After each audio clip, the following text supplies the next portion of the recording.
வணக்கம். இது வானவில் தொலைக்காட்சி பென்ஸ் 360 வழங்கும் பேசும் நேரம். பேசும் நேரம். Connecting you with medical experts. Welcome ma'am. நேற்று நம்ம எமோஷன்ஸ் பற்றி பேசணும். ஸோ அதே மாதிரி இப்போ தவிர்க்க முடியாத ஒரு விஷயம்னா கோவம். ஸோ இப்போ சின்ன வயசில் இருக்கவங்களுக்கே பயங்கரமாக கோவம்லாம் படுறாங்க. ஸோ கோவன்றது ரொம்ப காமனாக எல்லாருமே எல்லா விஷயத்துக்குமே இப்போ கோவப்பட ஆரம்பிச்சிட்டாங்க.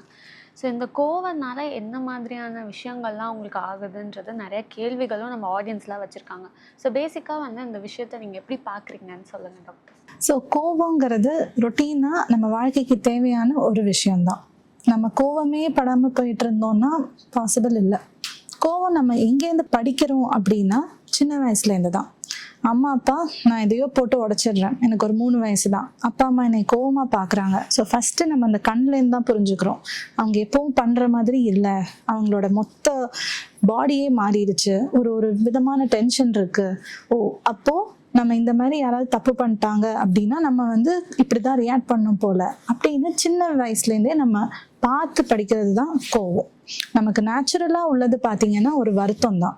எனக்கு நான் இதை பண்ணணும்னு நினச்சேன், அதை பண்ண முடியல, ஸோ எனக்கு கோவம். ஆனால் இதில் நான் யோசிக்க வேண்டியது என்னது, நான் ஒன்று பண்ணல அப்படிங்கிறதுக்காக கோவப்பட்டு இப்போ யூஸ் இல்லை. நான் அதை பண்ணுறது எப்படி, ஏன் எனக்கு இப்படி ஒரு ஃபீல் வருது அப்படிங்கிறது தான் முக்கியம். பட் நம்ம ரொட்டீனாக என்ன பண்ணிடுறோம்னா, இது ஒன்று நினச்சேன் அது நடக்கலை போ அப்படின்னு ஒரு இரிட்டேஷனை தான் நம்ம கோவமாக காட்டுறோம். இன்னும் சொல்ல போகிறோம்னா டிஸ்ட்ரெஸ் டாலரன்ஸ். அதாவது எனக்கு ஒரு தப்பான ஒரு விஷயம் நடக்குது, என்னையை சுற்றி நடக்குது, என்னால் நடக்குது, யாரோ எனக்கு பண்ணிட்டாங்க. ஸோ இந்த ஒரு டிஸ்ட்ரெஸ்ஸை நான் டாலரேட் பண்ணணும். ஓகே, ஸோ இதை நான் எப்படி ஹேண்டில் பண்ணுறது, let me give some time, சரி யோசிச்சு இதுக்கு ஒரு சிச்சுவேஷனுக்கு நம்ம பண்ணலாம் அப்படின்னு உள்ள ஒரு டாலரன்ஸ் எல்லாருக்கும் ரொம்ப முக்கியம். அதில் பார்த்தீங்கன்னா 2 to 5 years, அப்புறம் ஒரு 16 to 18 years, இந்த 2 விண்டோஸ் ரொம்ப ரொம்ப முக்கியம். ஏன்னா இதில் தான் மூளை நிறைய வளருது. ஸோ 2 to 5 years ஒரு சின்ன வயசில் ஒரு குழந்தை ஏதோ ஒரு புக்கில் வரையுது. வரையும் போது திடீர்னுட்டு நல்லா வரையலை. ஸோ அந்த ஒரு இரிட்டேஷன் அதுக்கு புக்கை தூக்கி போடுது. நீங்கள் சொன்னீங்க இல்லையா, சின்ன குழந்தைங்க கூட பண்ணுறாங்கன்ட்டு, புக்கை தூக்கி போடுறாங்க, கத்துறாங்க, அழுறாங்க. அப்படின்னா அவங்கக்கிட்ட நம்ம புரிய வைக்க வேண்டியது, இட் இஸ் ஓகே, நீங்கள் ரொம்ப பெரிய தப்பெல்லாம் பண்ணலை, யாருக்கானாலும் இப்படி வரலாம், பட் இதை நம்ம இப்படி தான் பண்ணணும்னு அவசியம் இல்லை. உங்களுக்கு என்ன வேணும், நல்லா வரையணும் இல்லைங்களா, ஸோ ப்ளீஸ் ஸ்டார்ட் ஓவர். இந்த மாதிரி நம்ம ட்ரெயின் பண்ண ஆரம்பிக்கணும்.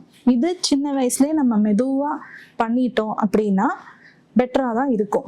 முக்கியமான விஷயம் என்னன்னா, அப்பா அம்மா அதுக்கேற்ற மாதிரி நடந்துக்கணும். நான் முதல்ல சொன்ன மாதிரி பார்த்து வர்றது தான் கோவம்.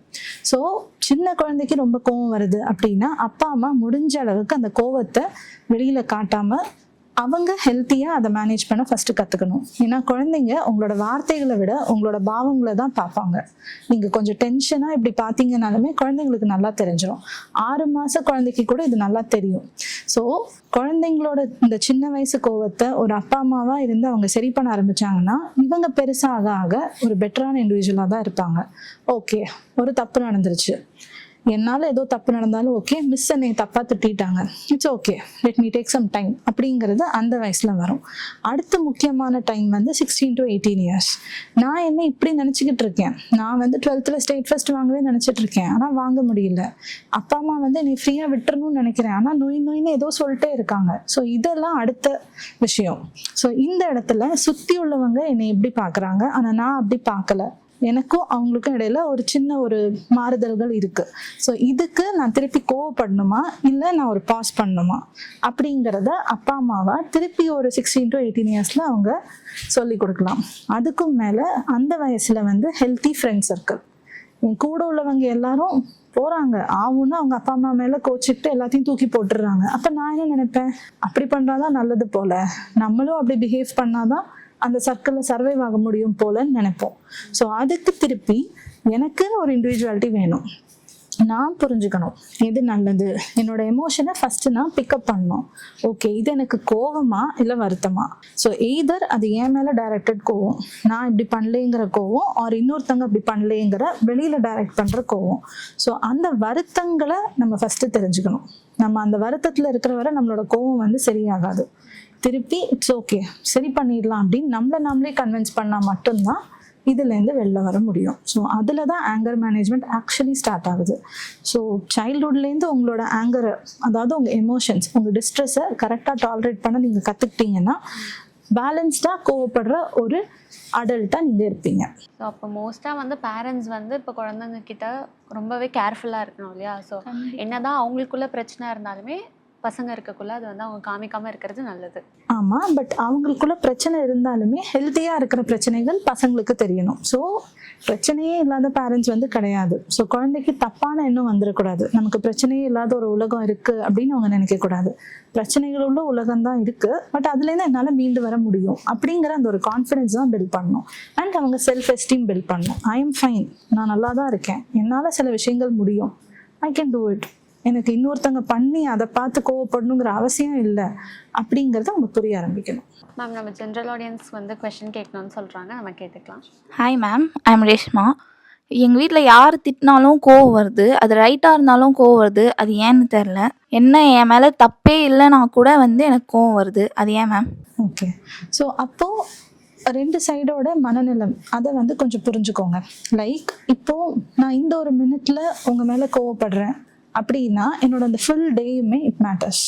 காலைல நான் தூங்கி எழுந்திரிச்சு ஃப்ரெஷ்ஷாக இருக்கிறது, நான் ரொம்ப விருப்பத்தோடு ஒரு இடத்துக்கு போகிறது, ஸ்கூல் ஒரு காலேஜ் ஒரு ஒர்க், அப்புறம் நல்லா சாப்பிட்றது, இந்த மாதிரி இந்த காலையிலேருந்து உள்ள ஒரு விஷயந்தான் உங்களை வந்து ஈவினிங்க்கு கோவப்பட வைக்கிறதுக்கு நிறைய சான்ஸ் இருக்குது. ஸோ உங்கள் டேயை நீங்கள் ரிலாக்ஸ்டாக வச்சுட்டு இருந்தீங்க, பேசிக்காகவே நான் ரொம்ப ரிலாக்ஸ்டாக இருக்கேன் அப்படின்னா எதுவுமே உங்களை பாதிக்கிறதுக்கு கொஞ்சம் கஷ்டம்தான். இப்போது நான் ரிலாக்ஸ்டாக இல்லை, எப்பயுமே எனக்கு ஒரு எரிச்சல் இருக்குது, எதுக்குடா காலைல இவ்வளோ சீக்கிரம் எழுந்திரிக்கிறோம், எதுக்குடா ஐயோ எரிச்சலாக இருக்குது, இந்த சாப்பாடு நல்லா இல்லை, இப்படியெல்லாம் யோசிச்சுட்டு இருந்தீங்கன்னா இது எல்லாமே பைலப் ஆகி நல்லதே சொல்ல வரும்போது கூட உங்களுக்கு எரிச்சல் தான் வரும். இது ரொம்ப நார்மல். ஸோ ஃபஸ்ட்டு நீங்கள் ஒரு ஹெல்த்தி லைஃப் ஸ்டைல் வச்சுட்டு இருந்தாலே உங்களுக்கு ஸ்லோவாக தெரிஞ்சிடும். பிகாஸ் உங்களுக்கு தெரியுது அவங்க கரெக்டாக சொல்கிறாங்க, நான் தான் வந்து அதை கரெக்டுன்னு ஏற்றுக்க மாட்டேங்கிறேன்ட்டு. ஸோ உங்களை ஏற்றுக்க வைக்கணும்னா உங்களோட மனசு கொஞ்சம் அமைதியில் இருக்கணும். ஸோ மோஸ்ட்லி இந்த ஏஜ் குரூப்பில் நீங்கள் எல்லாத்தையுமே காமாக எடுத்துக்கோங்க. ஓகே, இந்த டைமுக்கு நான் எழுந்திருக்கிறேன், ஐம் ஃபைன், நைட் அதனால சீக்கிரமாக தூங்க போகிறேன், எல்லா வேலையுமே சாப்பிட்ருங்க. இப்போ ஹேங்க்ரின்னு ஒரு டேர்ம் வந்து கேள்விப்பட்டிருப்பீங்க. You're hungry as well as angry. அது ரொம்ப உண்மைதான். எனக்கு வந்து பசிக்குது அப்படின்னா நான் ஒரு மாதிரி ரெஸ்ட்லெஸ்ஸாக தான் இருப்பேன், எனக்கு கோவம் தான் வரும்.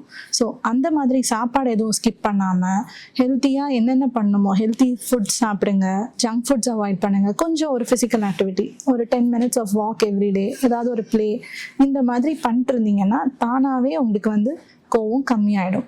அது போக இந்த மாதிரி கோவப்படுறாங்க எப்படி ரியாக்ட் பண்ணணும்னு தெரியலன்னா ஆல்வேஸ் டேக் அ பாஸ்.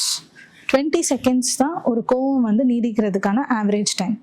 இன்டென்ஸாக எனக்கு கோவம் வருது, என்ன பேசுகிறாங்க, எனக்கு அவங்கக்கிட்ட எரிஞ்சு விழணும்னு தோணுது, அடிக்கணும்னு தோணுது அப்படின்னா 20 to 1 ரிவர்ஸில் கவுண்ட் பண்ணுங்கள். It's okay, try to postpone it. நீங்கள் அந்த டைம் டியூரேஷனில் போஸ்ட்பான் பண்ணும்போது உங்கள் எமோஷன்ஸ் வந்து இவ்வளோ பீக்கில் இருக்குன்னா அது தானாக கம்மியாயிரும். யூஸ்வலாக we have emotion peak. So இப்படி போயிடுச்சுன்னா அது இப்படி கீழே வரும். அந்த கீழே வர்றதுக்கான டைம் கொடுத்துட்டு அதை வச்சு நீங்கள் வந்து அவங்கக்கிட்ட பேசுனீங்க இல்லை யோசிச்சிங்கனாலே நீங்கள் பெட்டராகவே ரியாக்ட் பண்ணிடலாம். இதெல்லாம் பேசிக் திங்ஸ். ஹாய் மேம், என் பேர் பாவனா. இப்போ எனக்கு ஒருத்தரை பார்க்க சொல்ல பிடிக்கலன்னா அவங்க எது பண்ணாலுமே டென்ஷன் ஆகுது, எது பண்ணாலுமே பிடிக்கல, அது ஏன் மேம்? பிடிக்கலை அப்படிங்கிறதுக்கு பல காரணங்கள் இருக்கலாம். அவங்களோட பிரின்சிபல்ஸ் பிடிக்காமல் இருக்கலாம், இல்லை அவங்க நடந்துக்கிறது பிடிக்காமல் இருக்கலாம், இல்லை உங்ககிட்ட அவங்க இன்ட்ராக்ட் பண்ணுற விதம் பிடிக்காமல் இருக்கலாம், இல்லை அவங்க உங்களை சார்ந்தவங்க கிட்ட இன்ட்ராக்ட் பண்ணுற விதம் பிடிக்காமல் இருக்கலாம். அப்படிப்பட்ட ஆள் உங்களுக்கு பிடிக்கலைன்னா அது ஒரு பெரிய பாதிப்பு இருக்கான்னு கொஞ்சம் பாருங்கள். சில நேரம் ஒரு டீச்சர் அவங்களே பிடிக்கல, அவங்க கிளாஸ் வந்தாலே எனக்கு பிடிக்கலனாலுமே அது ஒரு வருஷம் தானே, இல்லை ஒரு செம். ஸோ அது வரைக்கும் அவங்கள கூட இருந்தால் போதும், அதுக்கப்புறம் நீங்கள் பிரியத்தான் போகிறீங்க. ஸோ எல்லா மக்களுமே நம்மளோட வரப்போகிறது இல்லை. ஸோ சில பேரை நமக்கு எப்போவுமே பிடிக்காதுன்னா இட் இஸ் ஓகே. இதில் உங்களுக்கு என்ன ப்ராப்ளம் வருது? பிடிக்காது, அதனால அவங்க சொல்கிறதும் எனக்கு பிடிக்கலைன்னா it is okay, you can always skip it. இப்போ எதுக்கு டென்ஷன் ஆகணும்? அவங்கள நமக்கு பிடிக்காதுன்னு தெரியும், அவங்க சொல்ல போகிறதும் பிடிக்காதுன்னு தெரியும். ஸோ உங்களுக்கு ஆல்ரெடி தெரியும் இல்லையா, அப்புறம் ஏன் அந்த டென்ஷன் வருது? தெரியல மேம். தெரியல. ஸோ இது வந்து அண்டர்லைங் கிரட்ஜஸ் இருக்கலாம், லைக் உங்களோட பாட்டில்ட் அப் எமோஷன்ஸ் இருக்கலாம். இவங்களை எனக்கு எப்பயுமே பிடிக்காது, ஆனால் இவங்களை எதிர்த்து ஒரு வார்த்தை கூட என்னால் சொல்ல முடிஞ்சதில்லை, என்ன சொன்னாலும் தலையை ஆட்டணுங்கிற ஒரு சூழ்நிலையில் நான் வந்து சிக்கிட்டு இருக்கேன்.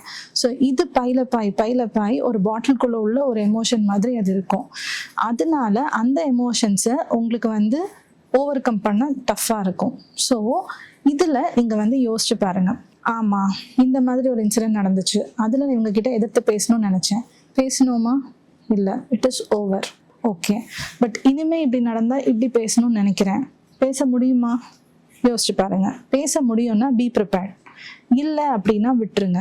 அதையும் தாண்டி ஒரு பர்டிகுலர் இன்சிடென்ட் இருக்குன்னு வச்சுக்கோங்க, அந்த ஒரு டைமில் இவங்க என்னை இப்படி பண்ணிட்டாங்க அப்படின்னா கொஞ்சம் அதை ரீலிவ் பண்ண முடியுமான்னு பாருங்கள். கண்ணை மூடிட்டு இமேஜின் பண்ணுங்கள்.